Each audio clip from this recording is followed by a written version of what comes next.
Welcome to the 28th lecture of the course on sociological perspectives on modernity,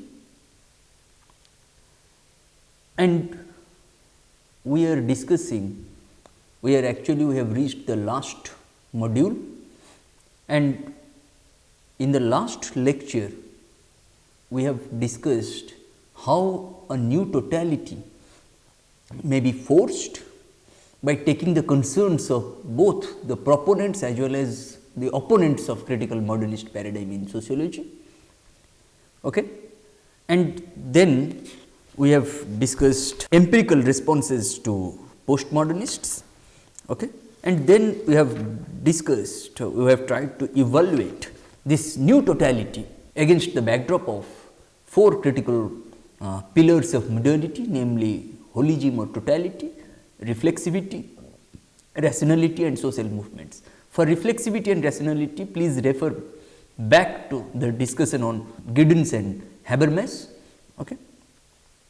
And today we will discuss radicalized modernity. In the last lecture, we have discussed the responses to challenge to modernism on empirical grounds, empirical responses to postmodernists. And in this lecture, we are going to discuss the responses to challenge on theoretical grounds. Empirical responses we have discussed, but theoretical responses.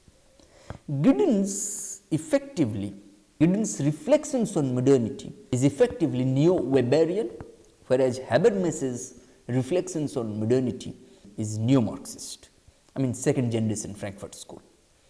Similar interests in some ways, responses to post-structuralists and postmodernists are informed by an earlier interest in, for example, philosophy of language, hermeneutics, and so on, which also underlies some elements of post-structuralism and postmodernism. The way there has been an attempt in the direction of the defense of modernity, both as historical analysis of a totality and as modernist intellectual perspectives, it is very important to look back on so far as radicalized modernity is concerned. We must look at the works of Giddens and Habermas on this count, because it is a more neo-Weberian account, Giddens, and then when we look at Habermas, it is a neo-Marxist perspective.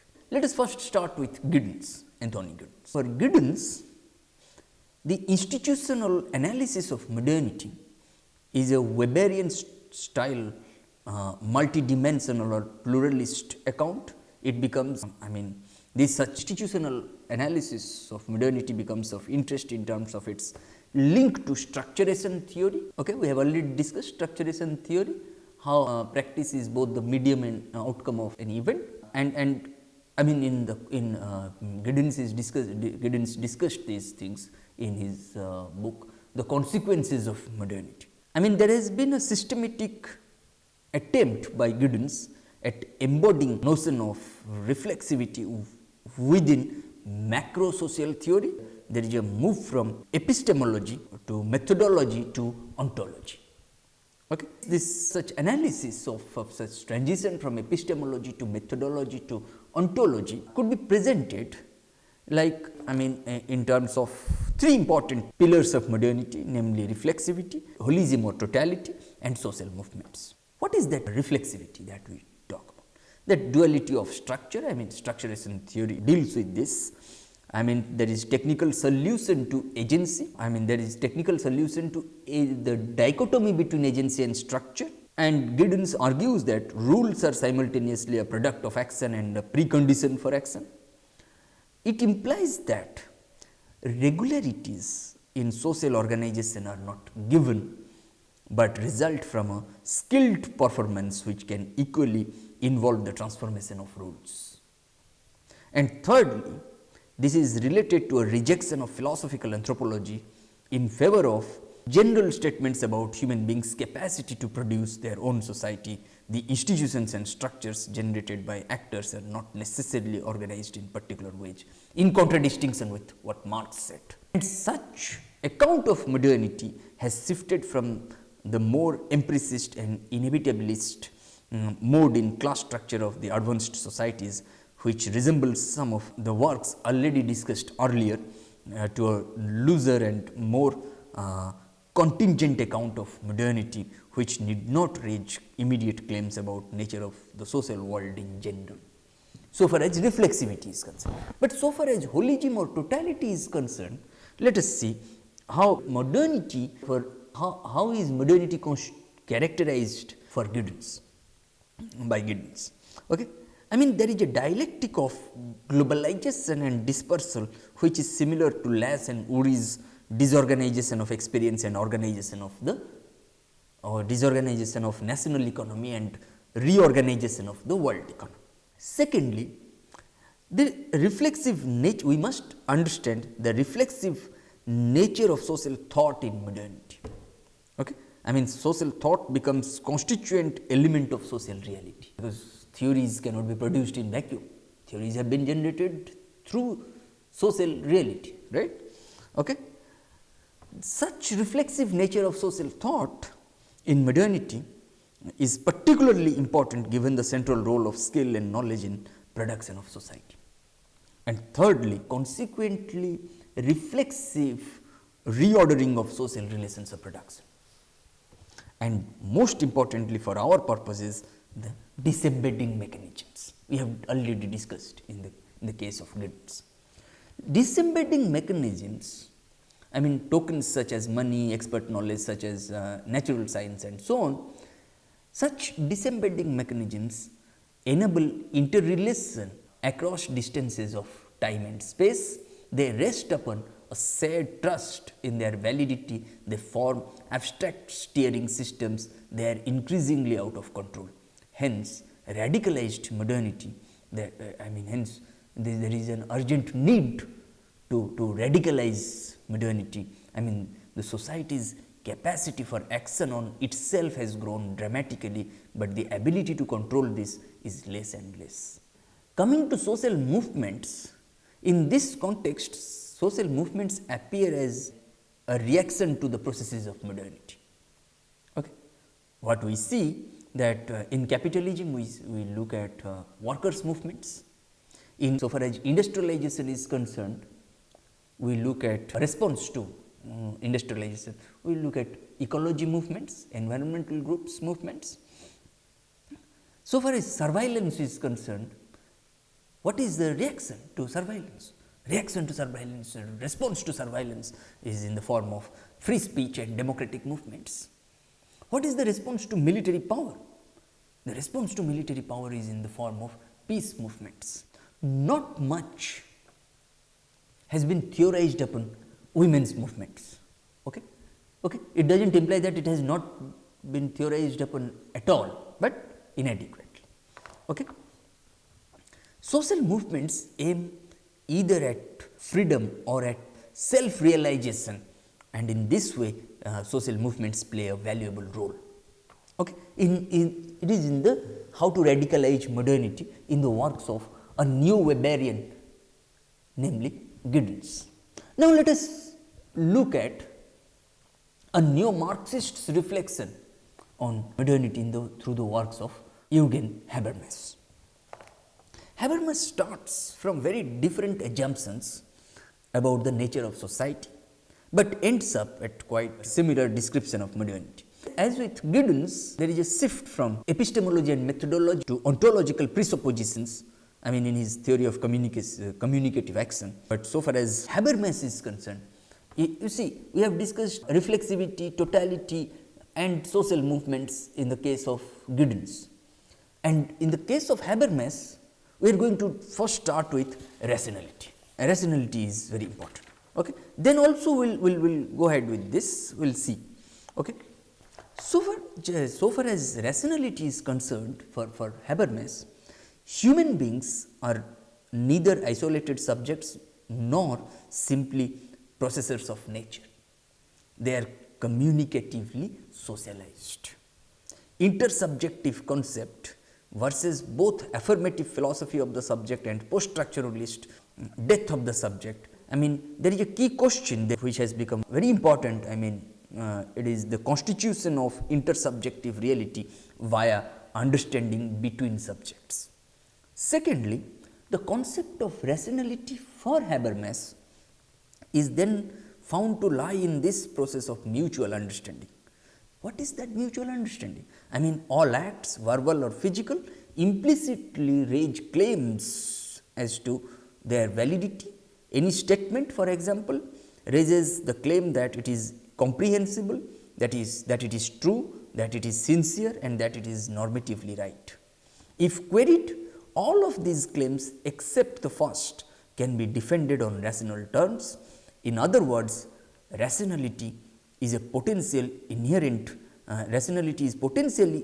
in all intersubjective social reality, and communicative activity has the character of a dialogue oriented towards mutual understanding. And this consensus is then a goal for all speakers, all authors. Thirdly, elements of such rationality then differentiate themselves out from this intersubjective reality. In particular, the economy and the state come to act as rationalized subsystems of society.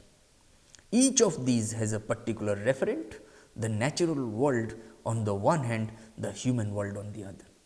Okay? We have discussed earlier the relationship between nature and human beings. Okay? The earlier notion was that no, nature controls everything. Metaphysical proponents of metaphysics suggest, metaphysical perspective suggests that no, nature controls human beings. Okay? Then positivistic stage, scientific stage suggests that no, it is human beings who have the potential to control nature. Okay? That is why we have seen a transition from faculty of contemplation to faculty of control.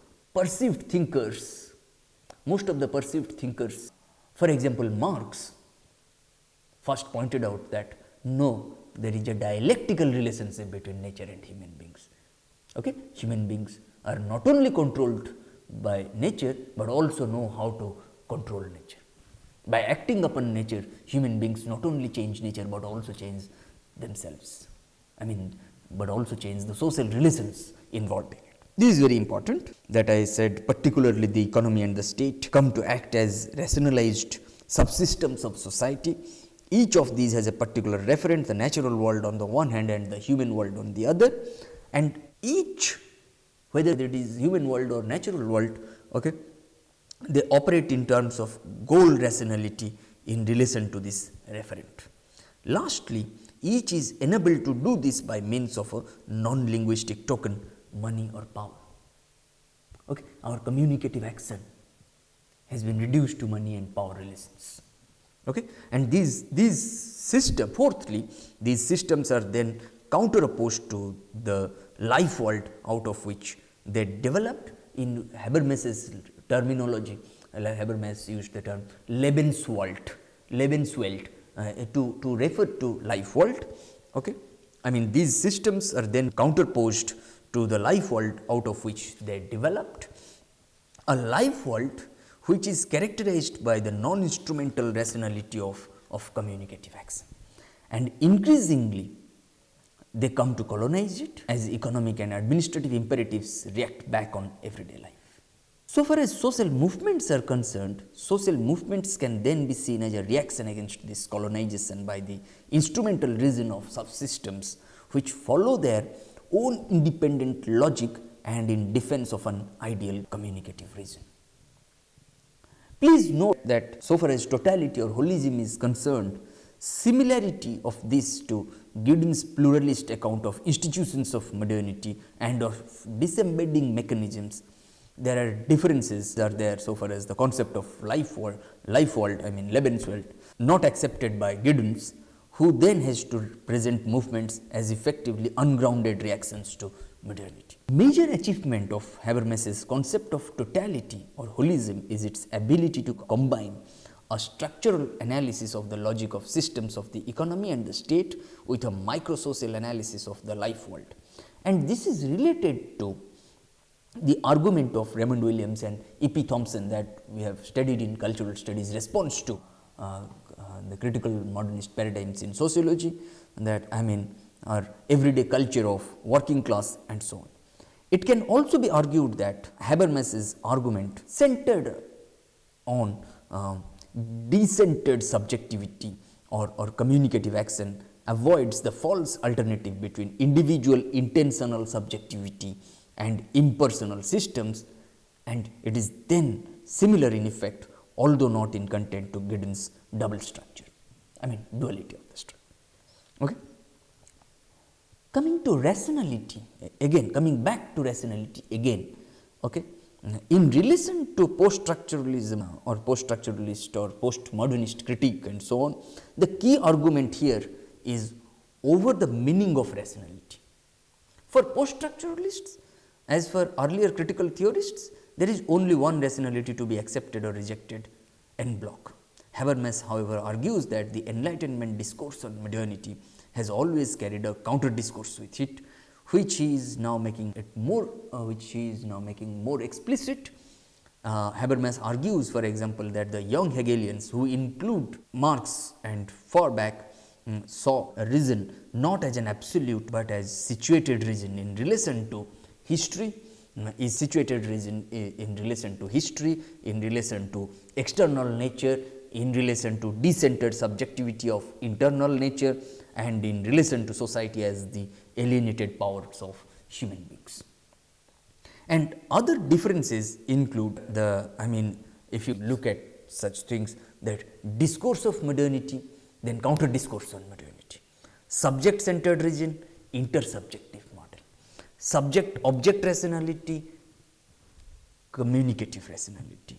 When I say subject object rationality, I mean goal rationality, instrumental rationality. Okay? And when I say communicative rationality, I mean substantive rationality. If I say these differences also can include necessarily good autonomy of economy and state subsystems, but as a counter discourse, we can also say that no, these are imbalanced, unbalanced growth, increasing autonomy of ditto. Okay? In Habermas's own language, the paradigm of the knowledge of subjects has to be replaced by the paradigm of mutual understanding between subjects capable of speech and action. He discussed this in his philosophical discourse of modernity. Giddens argues that Habermas makes use of three types of rationality. Okay? One is local criteria of rationality in communicative action, okay, which gives rise to the possibility of universally valid judgments as to the rationality or otherwise of speech and action. Secondly, the concept of the rationality, comprehensibility of human action. And thirdly, the social expansion of rationality in the modern period. Clearly, however, these are intimately linked. Whether you talk about local criteria of rationality in communicative action, or the concept of rationality, comprehensibility of human action, and the social expansion of rationality in the modern period. Each of these four types of rationality are interlinked. The first two directly so, the third as a follow-on in particular circumstances. Effectively, Habermas argues that this third element, the process of rationalization, has followed a very selective path in modern times under the impact of the most dominant mode of production today, that is capitalism. Please note also that in terms of programmatic aims, while Habermas follows Marx and Lukács in seeing instrumentally rational subsystems as a reified form of human activity, we have discussed reification in the context of Lukács, while Habermas follows Marx and Georg Lukács in examining instrumental rational subsystems as a reified form of human activity. Habermas no longer holds out hope for overcoming this reification and their relative autonomy from other human action, but rather hopes for a reconquest of the life world by communicative reason. In sociological language, Habermas does not believe that the instrumental rational subsystems can be reduced to the communicative action in the life world, either practically or theoretically. Thus, this is like the shift from the philosophy of the subject to decentered holism or decentered totality. The aim of achieving an ideal speech situation where inequalities of power and resources, for example, are no longer standing in the way of full understanding between equals remains valid nevertheless. Habermas, as liberal, is concerned for defense of private realm and uncoercive communication. Okay? If we have to take stock of what we have discussed in this section on new totality before we move on to modernity in India. Okay? Modernity, I mean India between worlds, between multiple worlds. Let us first see how this new totality is looking at these concepts. I mean the four key concepts as four key concepts of modernity, four central critical pillars of modernity, okay, namely holism or totality, reflexivity, rationality and social movements, then modernity as a paradigm, then modernity in contradistinction with deconstruction of modernity, and what is the general outlook that we are going to we have developed over these lectures. Okay. These four concepts, four key concepts to start with, holism or totality. I mean at its simplest, the concept of society as a whole can mean societies as units, usually implicitly nation states. I mean, and this was interrogated, this was criticized by Wallerstein and Lass and Urey, that in contemporary context there is only one global society. For Wallerstein it is capitalist world economy, and this version of totality or holism implies the need to set temporal or conceptual boundaries to the unit. Hence, in one version the concept of modernity, I mean modern society as a whole. It suggests double periodization. One, capitalist patriarchy as distinct from non-capitalist societies and from other patriarchies, and secondly, class society or gendered society as a meta period in effect in all historical societies. And both versions imply holistic concepts of society. As such, not just modernity, the kind of philosophical anthropology developed by the young Marx, by Habermas and by some socialist feminists and so on. And at this highest level, even non-theories become descriptions of society as a whole, especially the anti-ontological thrust of post-structuralism implies an ultimate source in an apparently infinitely flexible and purely social nature of humanity. Please note that there are certain difficulties normally raised around the notion of human nature decline greatly if we take the primary element of human species being to be our social nature. The argument over modernity is then one over the extent which we can describe society as dominated by for example, class and gender or by capitalist patriarchy. There is a rejection of determinism and of ontological reality at this point makes the kind of relativist historicism which treats different spatially or temporally separated societies as irreducibly different and unknowable, difficult or impossible to sustain. Foucault avoids this problem as at the cost of a radical denial of the performance of his theories and an ad hoc approach to theory construction. Necessarily so, because any formal coherence between his different approaches would imply statements about the nature of the social world and hence theories of general holism or totality. Okay. This is very important. Coming to reflexivity, it is a deeply contested area. We will discuss it at different levels. I mean, when a new totality looks at reflexivity. I mean, so far as historicity is concerned, I mean, at the level of social reality, there is increasing scope for society to act on itself. I mean, investment, political transformation, modes of culture, I mean, cultural modes and so on. Secondly, intersubjective networks, I mean, growth in autonomy and reflexivity in sense of distance and conscious acting on networks. And thirdly, process of rationalization, I mean goal rationality and communicative rationality, that we have seen in the works of Habermas. These all relate to modernity. Reflexivity in general, under this purview, is either the need to theorize the effect of reflexivity on action, so far as Giddens is concerned, or the need to theorize its effects in research contexts, what Lentin discussed. So far as rationality is concerned, instrumental rationality as proposed by Weber is counterposed to the communicative rationality of the life world in the case of Habermas. Again, Weber pointed out value rational social acts, and the post-structuralists suggested that non-rational acts. It is always seen as closely linked to modernity, okay? That in affirmative modernism, rationality is good, rational science, politics, economics and so on. Reflexivity simply upsets this. Okay? This argument works because of the identification between rationality and communicative rationality and instrumental rationality. So far as social movements are concerned, there are three axes of variance here.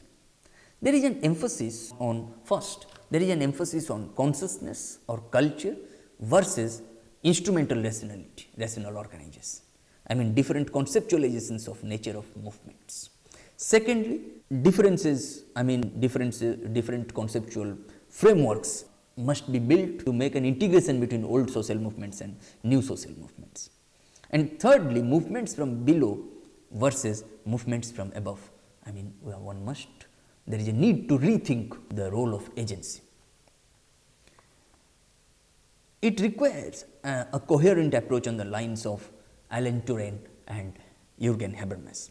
There is a move from worker-employer conflict, including class culture or class consciousness, to new social movements versus state and economy as the central structure of society. There must be shifts within modernity.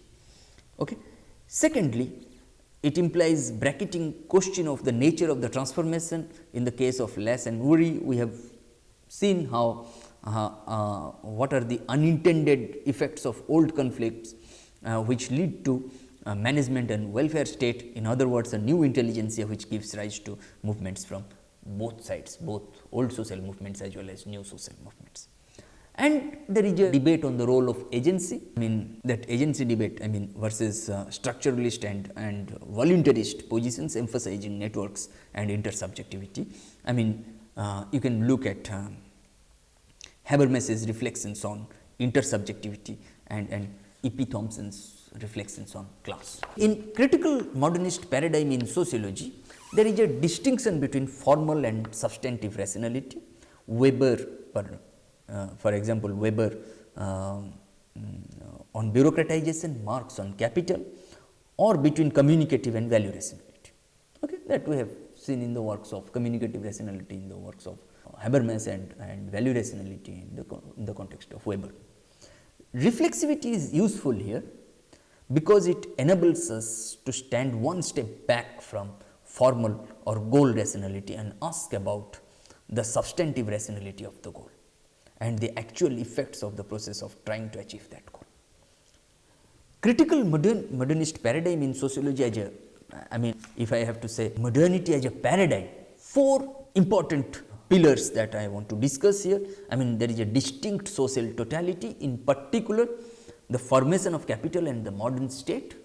Secondly, these follow a logic of rationalization which may be caused by it, differing normative implications, but some at least of the effects of these are positive. And thirdly, modern society is not simply increasingly rational, but also increasingly reflexive. Hence, the critique of instrumental rationality inflated into a critique of reason in general, and the increasing feedback effect, the loss of the appearance of simplicity. And fourthly, social movements from below and above appear as agents constituted by and constituting these processes. In the case of Giddens, rationalize in the modern totality. Movements act, these processes, movements act to rationalize certain social movements. They play a crucial role. They act to rationalize for example, production, management, politics, citizenship movements, social provision, I mean welfare state, but are constituted themselves in their goal rational elements by this environment.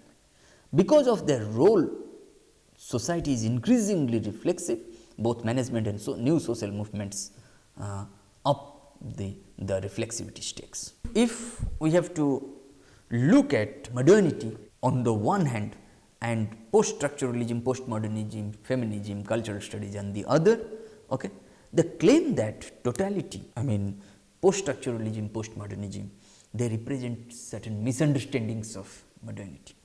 The claim that totality does not exist is negated by the denial of social agency, I mean social movements that we have discussed, as ineffective or unreal. If structure does not exist and agency is impossible, how come anything happens? Reflexivity is misunderstood as problematic for modernism because rationality is only understood as goal rational, instrumental rationality. Okay? In other words, modernity is identified with affirmative modernism, or critical modernists are read as if they were affirmative modernists. Against this, it has to be argued that escape from communicative rationality is not possible. The fully irrational can only be pointed to not communicated by definition. What is treated as irrational are locally communicatively rational situations of communicative closure. The far right world pictures are rational within these limited terms, and in these contexts, in other words, they make sense in communication between members of far right groups. Reflexivity is constituent not only of modernity but also of substantive rather than formal rationality. Formal rationality can be identified with, for example, parliamentary politics. The substantive rationality of social movements critiques and challenges this by emphasizing not the formality of electoral and parliamentary procedures, but the substance of political participation, I mean democratic movements. And when we look at modernity and feminism, the great unsolved, this is a great unresolved theoretical issue. The starting point, for example, is that the concept of patriarchy is on the same level, not as capitalism but as class society. It implies that we need a theorization of capitalist patriarchy as a specific type of patriarchy as well as a specific type of class society that suggests that its specificity has to do with the formal rationalities of capital and state involved. Please note that there is an ambiguous position of the women's movements, I mean as goal rational economic or political challenge. It is likely to wind up with greater gender and equivalent of the welfare state compromise.